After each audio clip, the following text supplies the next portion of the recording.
αποφευθεί πάση θυσία οποιαδήποτε χερσαία επιχείρηση στην Γάζα για να μην υπάρξει μεγάλος αριθμός αμάχων που θα πληγούν. Μάλιστα. Θανάση Αυγερνές, ευχαριστούμε πολύ. Γυρίζουμε στο δελτίο μας έχουν πολιτικά χαρακτηριστικά, αλλά και οσμή σύγκρουση. Παίρνει ο δεύτερος γύρος των αυτοδιοικητικών εκλογών, λίγες ώρες πριν ανοίξουν οι κάλπες.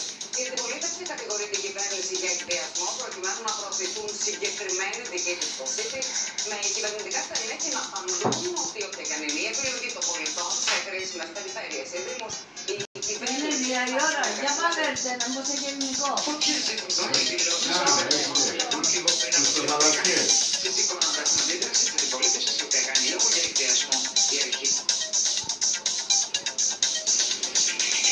Με τσάξεις, πουρο κινέζικο.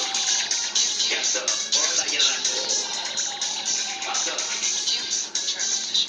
Ωραία. Για μένα, τίποτα δεν έφερες. Έφερα και για σένα, ρε γυναίκα. Κύψε πρώτα.